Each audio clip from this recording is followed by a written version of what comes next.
Bonjour, bonsoir chers frères et sœurs. Eh bien, je suis très heureux de vous retrouver à nouveau pour un partage autour de la parole. Je voudrais qu'avant cela, nous puissions prier ensemble. Seigneur, nous te prions pour que ce passage dans ces Écritures puisse nous conduire dans une transformation de vie intérieure, que nous puissions nous effacer de plus en plus au profit de ta personne, afin que toi seul sois glorifié dans nos vies. Je te remets tous les frères et sœurs qui suivront cet enseignement au travers de cette vidéo. Que ton nom soit béni, Seigneur, et bénis mes frères et sœurs au nom de Jésus. Amen. Alors, nous allons lire un passage assez long, mais qui est important de bien lire pour que nous puissions saisir le contexte. C'est 2 Corinthiens chapitre 2 à partir du verset 12 et nous lirons jusqu'au chapitre 4. 2 Corinthiens chapitre 2 verset 12. Quand je suis arrivé à Troas pour annoncer l'évangile de Christ, bien que le Seigneur m'y ait ouvert une porte, je n'avais pas l'esprit en repos parce que je n'avais pas trouvé mon frère Tite. C'est pourquoi j'ai pris congé d'eux et je suis parti pour la Macédoine. Que Dieu soit remercié, lui qui nous a fait toujours triompher en Christ et qui propage partout à travers nous le parfum de sa connaissance. Nous sommes en effet pour Dieu la bonne odeur de Christ parmi ceux qui sont sauvés et parmi ceux qui périssent. Pour les uns, un parfum de mort qui donne la mort, pour les autres, un parfum de vie qui donne la vie. Et pour cette mission, qui donc est qualifiée? En effet, nous ne falsifions pas la parole de Dieu comme le font les autres, mais c'est avec pureté, c'est de la part de Dieu en Christ et devant Dieu que nous parlons. Je voudrais juste rester un instant là-dessus. Vous savez, il y a plusieurs façons d'apporter la parole de Dieu. Je dirais que une des manières de pouvoir reconnaître un véritable serviteur de Dieu, c'est justement qu'il ne se préoccupe pas de sa propre personne.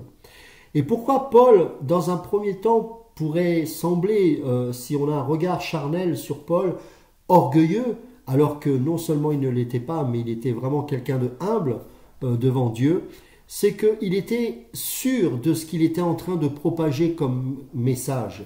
Et il était certain de propager la véritable connaissance de Christ. Et ce qui semble être orgueilleux n'est en fait que de l'assurance qu'il avait reçue de la part du Seigneur, que ce qu'il était en train d'annoncer aux autres venait bien de Dieu. Et pourquoi cet homme était humble, au contraire de ce qu'il laisse peut-être apparaître au niveau humain et charnel, c'est parce qu'il était constamment brisé par le Seigneur. Et vous savez, nous devons comprendre une chose, un véritable serviteur de Dieu, nous devons y voir les marques du Maître, les marques des coups, des blessures. Nous devons y voir l'humilité la plus totale. Et à quoi reconnaît-on un serviteur de Dieu au-delà des fruits, au-delà de la sanctification, au-delà du corps de Christ qui le reconnaît, etc.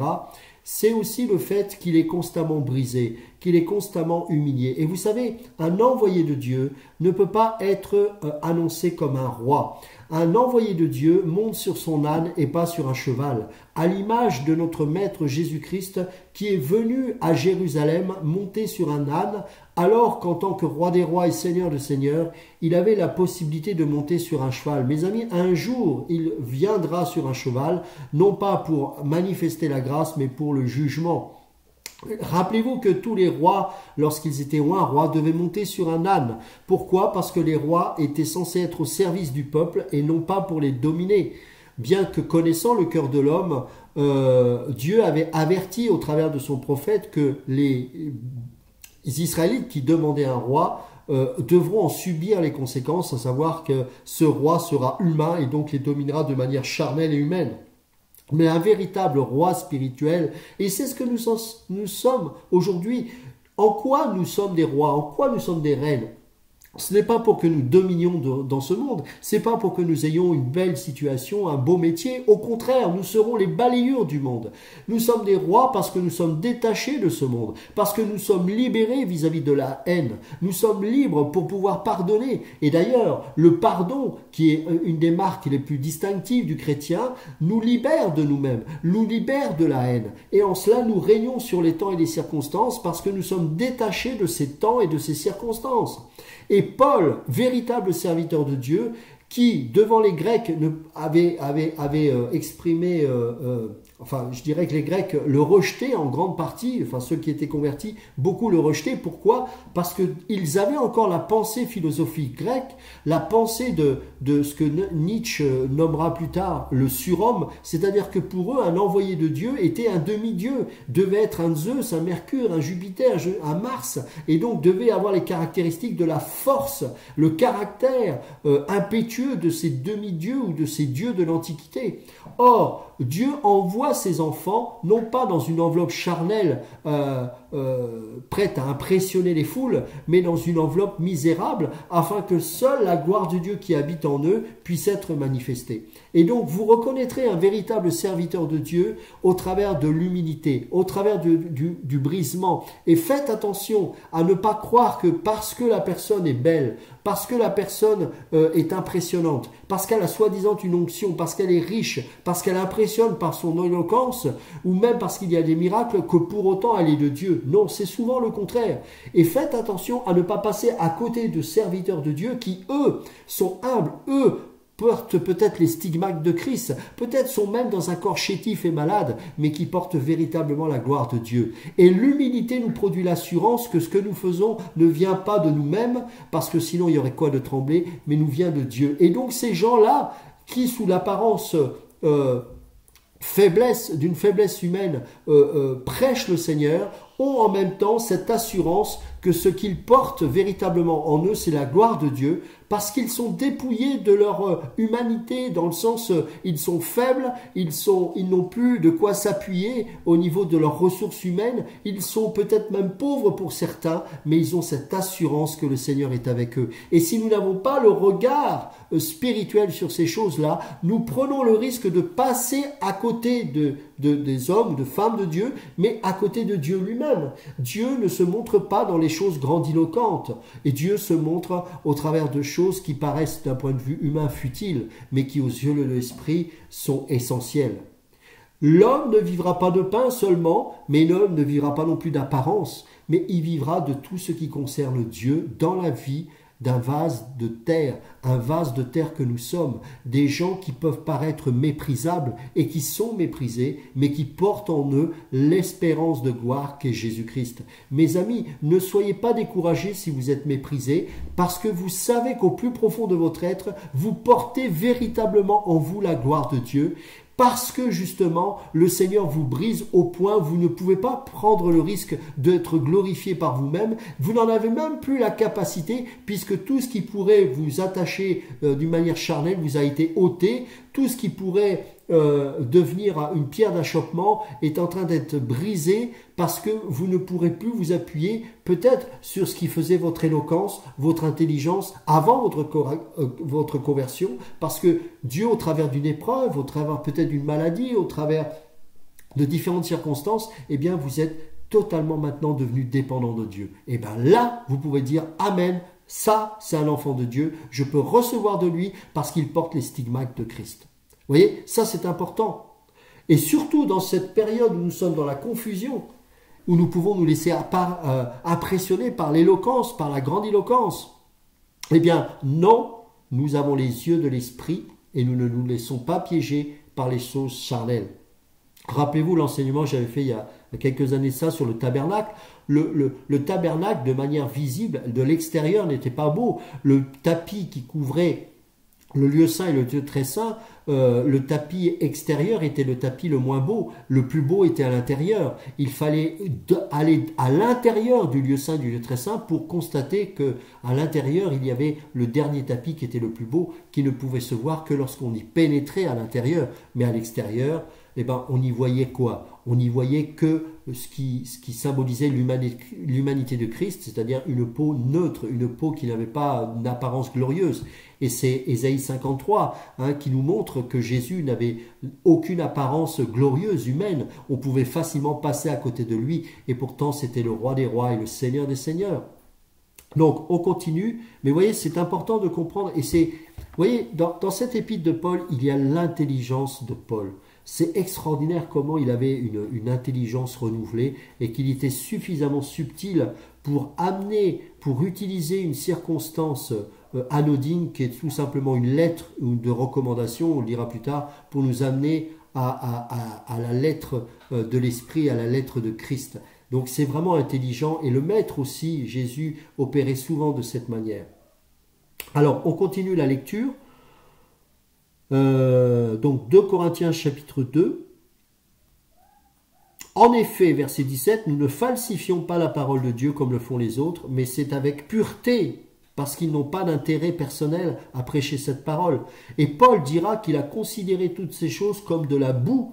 Ces choses, c'était quoi? C'était le fait d'être membre de la tribu de Benjamin, d'être enseigné par le plus grand enseignant de l'époque qui était Gamaliel. Et donc il va rejeter même sa connaissance talmudique, sa connaissance de la Torah. Et il va avoir l'illumination du Saint-Esprit pour comprendre la Torah aux yeux avec l'Esprit de Dieu. Et il va pouvoir interpréter la Torah, interpréter le Tanakh, donc tout ce qu'on appelle l'Ancien Testament ou l'Ancienne Alliance, pour écrire les épîtres faisant maintenant aujourd'hui partie intégrante de la Nouvelle Alliance. Et c'est extraordinaire. Et pour ça, il fallait qu'il soit brisé, parce que bien qu'il avait la connaissance, mais sans l'Esprit, eh bien, il utilisait le Tanakh pour détruire les véritables enfants de Dieu. Laissez-moi vous dire une chose. Il y a beaucoup de soi-disant serviteurs de Dieu qui utilisent la parole de Dieu pour détruire les chrétiens. N'oubliez pas que cette parole est une épée et que mal employée, elle peut tuer des enfants de Dieu. Quand je dis tuer, c'est que bien évidemment, un serviteur peut pas, soit un faux serviteur, parce que ce sont des faux serviteurs qui utilisent ainsi la parole pour détruire des gens, eh bien, ne peuvent pas atteindre les véritables enfants de Dieu. Mais elle peut malheureusement être une source de mauvaise influence et de confusion dans la vie des gens, parce que cette parole ne sera pas utilisée avec efficacité. Et cette parole, encore une fois, c'est une arme qui peut se retourner contre nous si on l'utilise mal. Et donc il est important que l'homme ou la femme, mais l'homme dans le sens de celui qui a un ministère d'enseignement, et qui a cette épée qu'est la parole de Dieu, puisse être lui-même brisé, sinon il va faire des dégâts avec cette parole. Et c'est pour ça que Jacques dira que peu soient prompts à enseigner. Il ne faut pas qu'il y en ait beaucoup, parce qu'ils seront jugés d'autant plus sévèrement qu'ils auront à rendre compte devant Dieu de la manière dont ils auront utilisé cette parole pour détruire ou pour édifier ou pour construire. Donc c'est important de comprendre ces choses. Alors nous allons maintenant 2 Corinthiens chapitre 3 verset 1.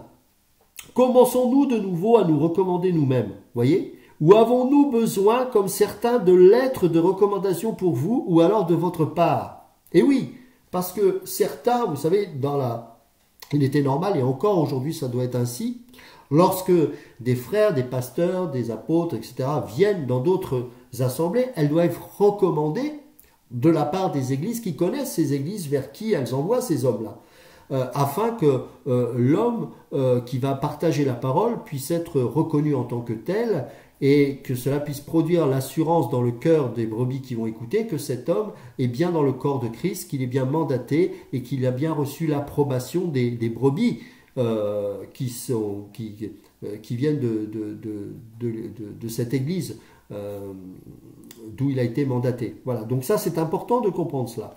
Mais Paul, lui, avait reçu le mandat directement de Dieu. C'est en cela que les apôtres d'aujourd'hui diffèrent de ceux de l'époque, puisque les apôtres nommés par le Seigneur lui-même, et Paul faisait partie de cela, même si Paul, de ces personnes-là, même si Paul n'a pas connu personnellement Jésus, mais il l'a vu et il a reçu le mandat du Maître d'être son envoyé. Donc ils étaient reconnus directement par Dieu. Et vous savez, ce n'est pas parce que vous êtes reconnu directement par Dieu que pour autant vous pouvez imposer un joug sur les autres. Non, quand vous êtes reconnu par le Seigneur, vous êtes brisé. Votre vie n'est plus la même. Vous êtes constamment sous la main du Maître. Il se peut que vous ayez même une écharde dans la chair afin que Christ seul soit glorifié. Parce que peut-être que vous avez un arrière-plan, vous avez beaucoup d'intelligence, beaucoup de connaissances. Et le Seigneur ne veut pas que vous appuyiez sur ces choses-là. Ça peut être un moyen pour comprendre les Écritures. Mais il veut que vous soyez totalement dépendant de Dieu. Et ça, c'est important. Et là, il est en train de leur dire, oh, je n'ai pas une recommandation de qui que ce soit. Parce que le Seigneur lui-même m'a recommandé. Mais aujourd'hui, vous ne pouvez plus utiliser ce passage pour dire, moi, le Seigneur me recommande, je viens là. Mes amis, si vous avez quelqu'un qui vient dans votre assemblée pour prêcher, Demandez-lui d'où vient votre Église et qui sont les brebis qui ont recommandé cet homme. Est-ce qu'il a été reconnu par des hommes? Est-ce qu'il a été reconnu par le corps de Christ? Est-ce qu'il est soumis au corps de Christ? Sinon, ne le recevez pas, c'est un mercenaire. Mais là, Paul, lui, avait la marque du Maître, bien qu'il ait été directement nommé par le Seigneur, comme les autres apôtres, comme Pierre, Jacques et Jean, etc. Mais il avait aussi la marque de l'humilité sur lui. Et il va parler de cette lettre pour amener les Corinthiens qui vont recevoir cette épître à une autre dimension. Et là, nous allons voir toute l'intelligence de Paul. Regardez. Commençons, je relis le verset 1. Commençons-nous de nouveau à nous recommander nous-mêmes ou avons-nous besoin, comme certains, de lettres de recommandation pour vous ou alors de votre part? C'est vous qui êtes notre lettre. Sous-entendu, je n'ai pas besoin de lettre de recommandation. Vous êtes le fruit de mon investissement. Vous êtes ma lettre puisque c'est moi qui ai investi dans vos vies. C'est moi qui ai permis que cette église soit fondée. Donc, il est à l'origine de ces choses et la meilleure preuve, la meilleure, je dirais, la plus belle lettre de recommandation, eh ben, ce sont ces brebis qui sont issues de son ministère et qui font maintenant partie intégrante de l'église de Corinthe. C'est vous qui êtes notre lettre, écrite dans nos cœurs, connue et lue de tous les hommes. Il est clair que vous êtes une lettre de Christ écrite par notre ministère. Non avec de l'encre, mais avec l'esprit du Dieu vivant. Et là, regardez la subtilité, il est en train de les faire, de les emmener dans une direction bien précise, vous allez voir. Et il utilise cette histoire de lettres pour les amener sur, justement, la liberté en Christ. Non sur des tables de pierre, mais sur des tables de chair, sur les cœurs. Verset 4, telle est l'assurance que nous avons par Christ auprès de Dieu. Je ne dis pas que nous soyons capables par nous-mêmes de concevoir quelque chose comme si cela venait de nous. Et combien sont capables de dire ça aujourd'hui? Je ne suis pas capable par moi-même, mais je sais que l'Esprit agit en moi. Non, c'est, voilà, la gloire de l'homme. Mes amis, ce ne sont pas des envoyés, ce sont des loups séducteurs qui étaient annoncés dans Matthieu 24 et 25 comme un signe de la fin des temps. Et vous savez, la fin des temps, elle a commencé à partir du moment où Christ est ressuscité. Donc, il n'y a rien de nouveau. Notre capacité, au contraire, vient de Dieu. Vous voyez, il le dit. Il nous a aussi rendus capables d'être serviteurs d'une nouvelle alliance, c'est-à-dire au service de cette nouvelle alliance. Non de la lettre, et là on voit qu'il est en train de les amener dans une nouvelle direction, mais de l'esprit, car la lettre tue, mais l'esprit fait vivre. Or, si le ministère de la mort, gravé avec des lettres sur des pierres, a été glorieux, un ministère de la mort, c'est quoi la loi? A été glorieux au point que les Israélites ne pouvaient pas fixer les regards sur le visage de Moïse, à cause de la gloire dont il rayonnait. C'est un passage qui cite, que vous pourrez lire chez vous, dans Exode chapitre 34, versets 29 à 35. Et qui pourtant était passagère. Combien le ministère de l'Esprit sera plus glorieux?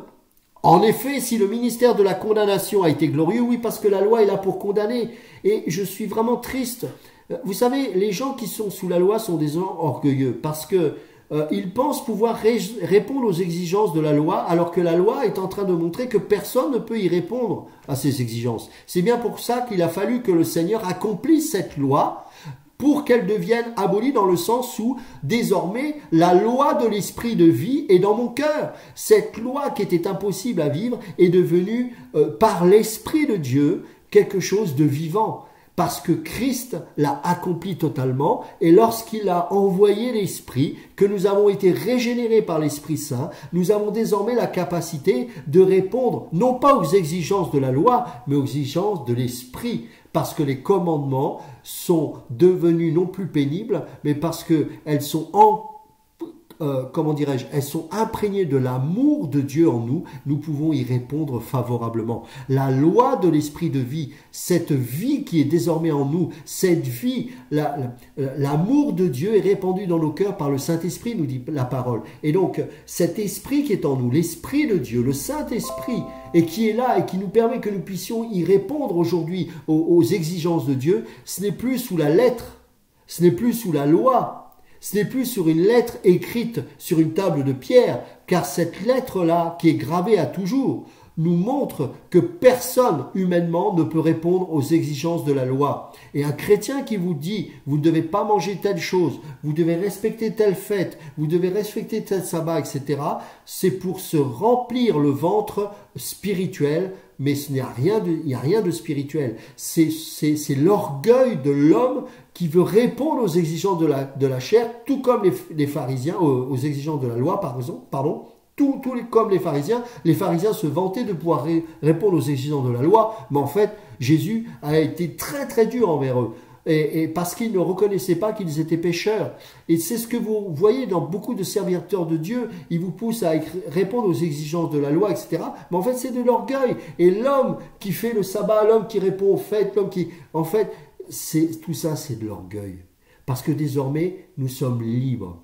Et l'humilité, mes amis, c'est la clé de la liberté. Celui qui est humble est libre. Celui qui pardonne ses ennemis est libre. Celui qui dit « Ah bah toi, oui, tu sais des choses, moi je suis désolé, je ne suis qu'un serviteur inutile », et c'est ce que Paul dira. Et on ne dit pas ça par religiosité, on dit ça par conviction, parce que nous sommes inutiles, mes amis. Et si Dieu nous utilise, c'est vraiment par grâce. Eh bien, cet esprit-là nous garde non seulement dans l'humilité, mais nous permet de manifester la gloire de Dieu au travers d'une personne qui ne cherche pas à se montrer, mais qui cherche à montrer Christ. Mais pour cela, il faut un processus, il faut un brisement.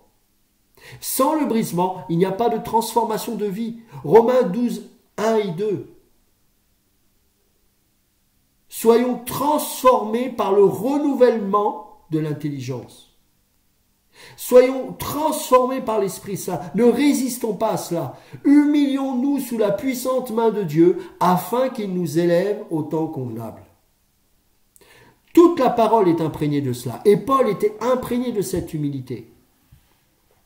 Or, verset 7, si le ministère de la mort, gravé avec des lettres sur des pierres, a été glorieux au point que les Israélites ne pouvaient pas fixer les regards sur le visage de Moïse, à cause de la gloire dont il rayonnait et qui pourtant était passagère, combien le ministère de l'Esprit sera plus glorieux? En effet, si le ministère de la condamnation a été glorieux, le ministère de la justice est bien plus glorieux encore. Alléluia! Et même de ce point de vue, ce qui était glorieux a perdu son éclat à cause de la gloire qui lui est supérieure. Qu'est-ce qui est supérieur à la loi? La grâce. La grâce est supérieure de la loi. Mes amis, relisez Galates.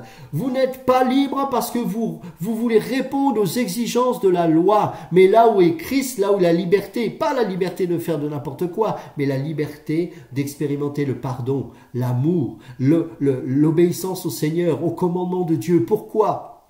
Parce que désormais, nous avons été libérés de la loi. Jésus a accompli la loi. Pas besoin d'y répondre. Jésus a répondu à tout cela. Et donc, le régime de la loi est aboli au profit de la grâce qui nous permet de vivre justement sous la grâce de Dieu. Il n'y a plus aucune condamnation pour ceux qui sont en Jésus-Christ. Nous avons été détachés de la malédiction de la loi parce que le Seigneur nous y a sortis, il nous a rachetés, il nous a sauvés. Il nous a purifiés, il nous a sanctifiés, il nous a régénérés. Et maintenant, en tant qu'enfant de Dieu, je dois vivre du fruit de la sanctification. Je dois vivre conformément à ce que Dieu a fait de moi et ce que Dieu a déclaré de moi. Mais cela est possible dans l'humilité. La loi attise votre orgueil. Soit elle vous met sous la condamnation, soit elle vous laisse croire, mais c'est pas elle, puisque la loi elle est bonne, le commandement est juste et bon, la loi est bonne, mais elle est là pour nous montrer que nous sommes condamnables. Et donc, s'il n'y a pas la grâce, on ne peut pas s'en sortir. Et la révélation sous laquelle nous sommes est supérieure à celle de la loi, parce que la grâce est supérieure à la loi. Car là où le péché a été nommé, à juste titre, la grâce a anéanti les effets pervers du péché. Vous voyez, c'est important de comprendre ces choses. Verset 12. Puisque nous avons une telle espérance, nous faisons preuve d'une grande assurance. L'assurance ne vient pas de ton savoir-faire, mais vient de ta dépendance de Dieu. Ils avaient cette assurance que les Corinthiens, bien qu'étant dans la sagesse philosophique, Dans la connaissance et l'appréhension, même s'ils étaient convertis, certains entre eux avaient encore cette vision de Dieu, d'un Dieu comme Jupiter, etc. Eh bien, ils n'avaient pas cette assurance. Parce que leur Dieu, auquel ils croyaient précédemment, étaient des dieux qui péchaient, des dieux qui commettaient l'inceste, l'adultère, qui étaient colériques. Mais toutes ces choses-là, nous devons nous en dépouiller de cette vision. Parce que ces demi-dieux donnaient aussi une impression de force, donner une certaine impression de sagesse. Aujourd'hui, nous pensons maîtriser la parole, nous pensons maîtriser la loi, mais en fait, nous ne sommes que des pharisiens. Et il faut que le Seigneur nous brise, nous casse, nous torde, nous presse, pour que le jus de Christ puisse sortir de nous. Tout comme l'olive devait être brisée, concassée avec le noyau, afin qu'il en sorte l'onction. Et c'est cette onction-là qui brise le joug.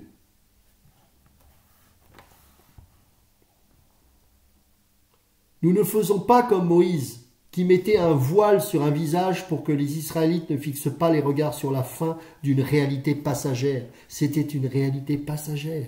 Mais leur intelligence est obscurcie jusqu'à aujourd'hui, en effet. Le même voile reste lorsqu'ils font la lecture de l'Ancien Testament. Voyez ? Et il ne se lève pas parce que c'est en Christ qu'il disparaît. Fuyez tous ceux qui vous remettent sous la loi, les sabbats, les machins comme ça. Parce que oui, il y a un sabbat. Bien sûr, même le monde respecte le dimanche, par exemple. Les chrétiens se réunissent le dimanche. Mais ce n'est pas une loi. Ce n'est pas important, ces choses-là.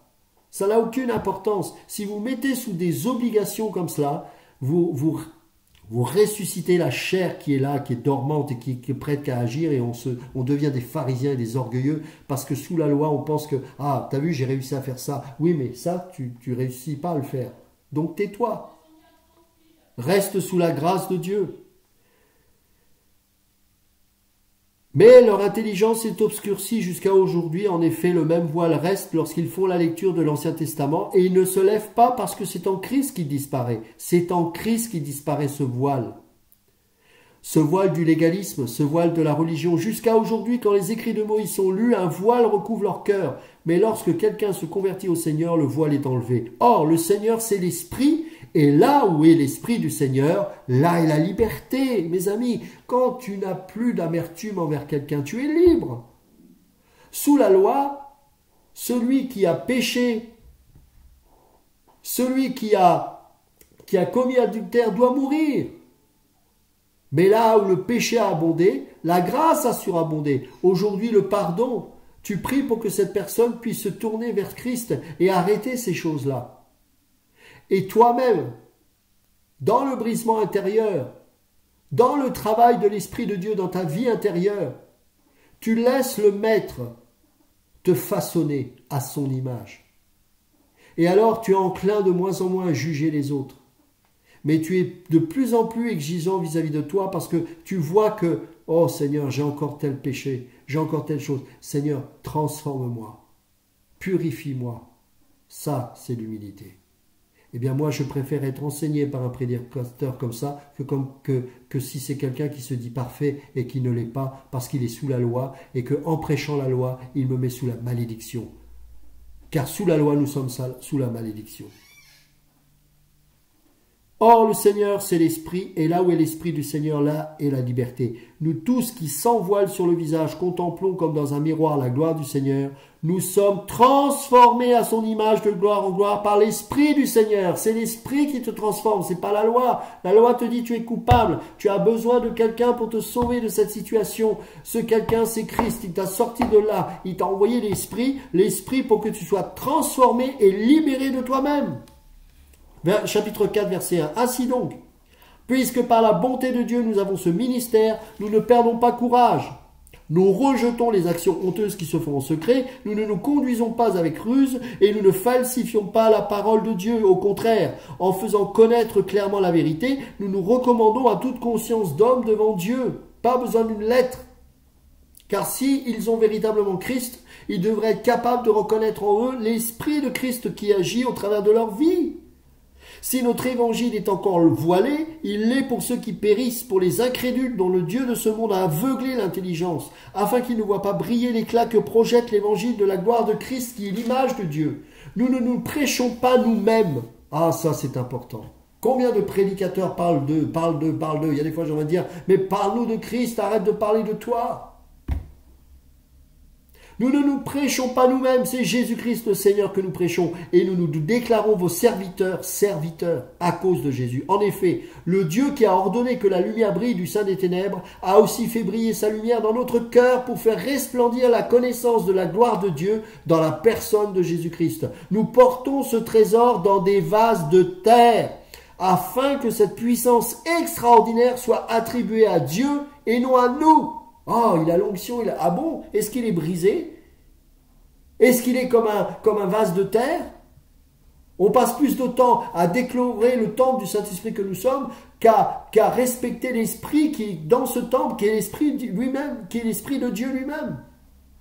On décore ces vases, ils sont beaux, mais dedans ça sent la mort. Sépulcre blanchi, dira le Seigneur aux pharisiens, beau de l'extérieur mais pourri de l'intérieur. Les Jean-Baptiste étaient humbles. Ils étaient proies eux-mêmes au doute parfois. Lorsqu'il était en prison, il enverra ses disciples dire « Mais est-ce que tu es vraiment celui qu'on attend ?» Il était homme, il ne se prenait pas pour une star, mais c'était un prophète, et c'était le plus grand des prophètes. C'était le plus grand.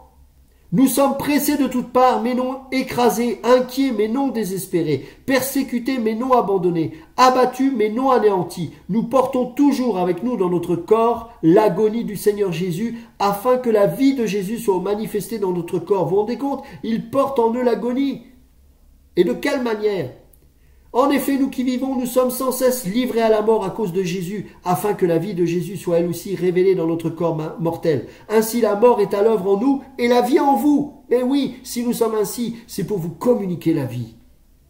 Parce que les gens voulaient voir Paul comme un demi-dieu, mais ils ne verront que la gloire de Dieu dans leur vie, que la gloire de Dieu dans leur vie. Parce que Paul a été brisé par le Seigneur au point que lorsque l'on voyait Paul, c'est Dieu qu'on voyait. C'est ça l'objectif que l'on doit atteindre. On est fatigué de ces évangiles, entre ces dénonciateurs de pacotille et ces gens qui sont dans la prospérité. Nous sommes fatigués. Montre-nous Jésus. On n'a pas besoin de sauveur, c'est Jésus qui sauve. Et comme nous avons le même esprit de foi que celui exprimé dans cette parole de l'Écriture, j'ai cru, c'est pourquoi j'ai parlé, nous aussi nous croyons, et c'est pour cela que nous parlons. Nous savons en effet que celui qui a ressuscité le Seigneur Jésus, nous ressuscitera aussi par Jésus, et nous fera paraître avec vous dans sa présence. Oui, tout cela arrive à cause de vous, afin que la grâce, en se multipliant, fasse abonder la reconnaissance d'un plus grand nombre, à la gloire de Dieu. Voilà pourquoi nous ne perdons pas courage. Et même si notre être extérieur se détruit, notre être intérieur se renouvelle de jour en jour, parce qu'il vivait Romains 12, 1 et 2. Alléluia. En effet, nos légères difficultés, vous voyez, c'est des légères difficultés que vivait Paul, du moment présent, produisent pour nous, au-delà de toute mesure, un poids éternel de gloire. Ainsi, nous regardons non pas à ce qui est visible, mais à ce qui est invisible, car les réalités visibles sont passagères et les invisibles sont éternelles. Nous savons en effet que si notre habitation terrestre, qui n'est qu'une tente, est détruite, nous avons dans le ciel un édifice qui est l'œuvre de Dieu, une habitation éternelle qui n'est pas faite par la main de l'homme. Et nous gémissons dans cette tente avec l'ardent désir de revêtir notre domicile céleste. Il y a des chrétiens, des prédicateurs, oh, ils n'ont pas envie de voir le Seigneur revenir, même s'ils vous le prêchent, parce qu'ils ont tout sur cette terre. Mes amis, nous devons passer par le brisement, par la souffrance, pour que Christ soit glorifié dans nos vies. Et je vous en conjure, soyez ces chrétiens matures, arrêtez de reconnaître tous ces mercenaires comme soi-disant des hommes envoyés de Dieu. Arrêtez de reconnaître qui que ce soit. Cherchez Christ. Cherchez Christ. Cherchez Christ. Et laissez-vous briser par la main du Maître.